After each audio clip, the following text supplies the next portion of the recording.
Eh bien, je vais te le dire. Hein. Mais l'hôpital, c'est des voleurs. Hein. C'est des voleurs et des antisémites. Hein. Je devais me faire enlever la prostate.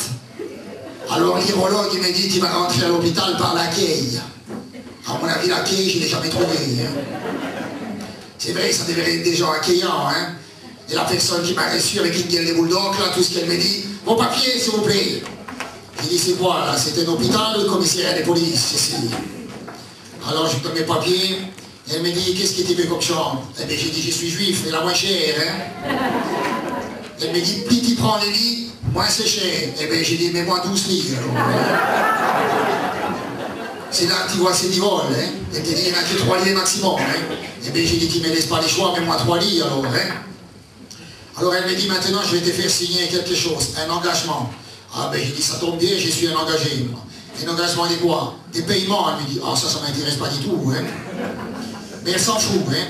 Elle te met les textes devant toi, elle te dit, Marc, lis et à privé. Mais elle met la main sur les textes pour pas que tu puisses les lire. Hein. C'est du vécu, hein, tout cela. J'ai dit, pourquoi tu mets la main là-dessus, c'est quoi ça? Oh, elle me dit, ça c'est des suppléments. J'ai dit, les suppléments de quoi? Elle me dit, les suppléments dynamiques. Eh bien, c'est peut-être ton ami, mais c'est pas le mien. Hein. Alors elle me les fait signer quand même. Hein. Elle me dit, maintenant, tu vas aller t'asseoir dans la salle d'attente et tu vas attendre que l'infirmière vienne te chercher. C'est là que tu comprends pourquoi on t'appelle les patients. Hein.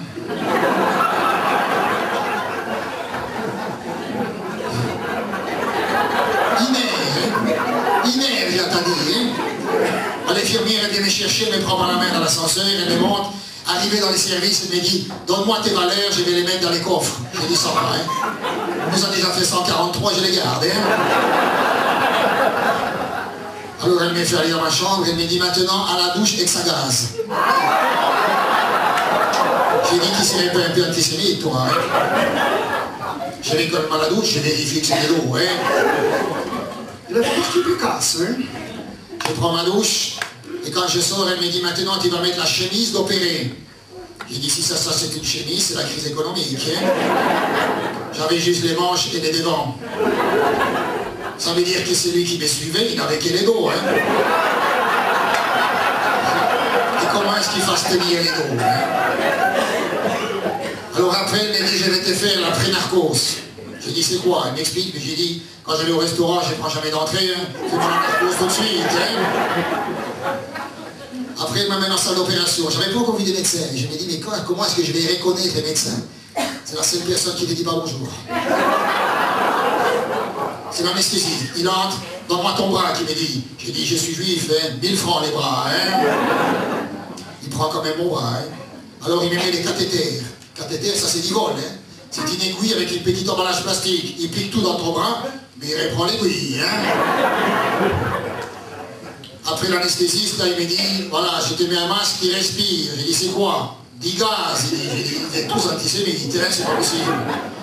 Après, je me réveille, j'ai dit, où est-ce que je suis là? Il me dit, t'es dans la salle des réveils. Salle des réveils, ça veut dire plusieurs réveils. Il y avait juste une horloge de Seraldi sur les murs.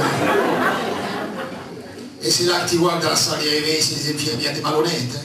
Elles sont toutes masquées. Hein. Il y en a une qui vient au-dessus de mon lit, elle croyait que je dormais. Hein.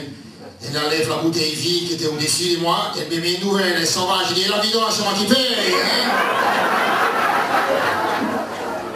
Après, on me ramène dans ma chambre, enfin quelque chose d'agréable, ma fille m'attendait avec des fleurs.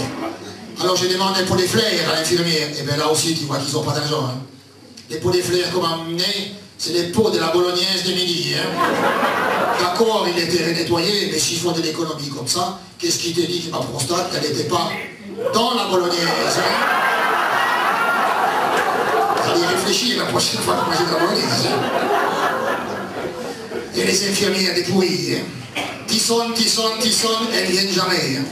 J'avais trouvé les moyens de les faire venir, moi. J'avais enregistré les bruits d'hypercolataires sur un magnétosphone. Là, t'en as 10 à la fois. Hein. Non, vraiment, un séjour de merde. Hein. Et à la fin, les kilos. Hein. Je vais sortir, il y a quelqu'un qui m'appelle et vous devez payer la facture. La facture, c'est moi qui te donne ma prostate et c'est encore moi qui paye. Hein. Non, mais c'est vrai, il faut de l'économie surtout. Hein. Ma sœur devait venir s'opérer les seins après. Les chirurgiens esthétiques qui lui disent, je mets plus des silicones, c'est trop dangereux. Qu'est-ce qui te dit qu'il ne va pas lui mettre ma prostate en dessous du sein? Non, vraiment, les hôpitaux, c'est des volets.